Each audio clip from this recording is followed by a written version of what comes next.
اور جو کافر ہیں ان کے لیے پینے کو نہایت کھولتا پانی اور درد دینے والا عذاب ہوگا، کیونکہ وہ کفر کرتے تھے۔ وہی تو ہے جس نے سورج کو خوب روشن اور چاند کو بھی منور بنایا اور چاند کی منزلیں مقرر کی تاکہ تم برسوں کا شمار اور کاموں کا حساب معلوم کرو۔ یہ سب کچھ اللہ نے تدبیر سے پیدا کیا ہے، سمجھنے والوں کے لیے وہ اپنی آیتیں کھول کھول کر بیان فرماتا ہے۔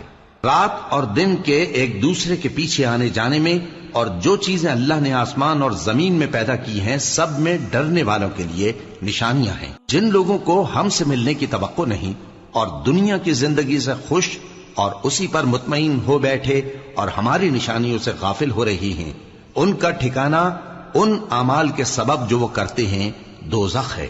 اور جو لوگ ایمان لائے اور نیک کام کرتے رہے ان کو ان کا پروردگار ان کے ایمان کی وجہ سے جنتوں میں پہنچا دے گا۔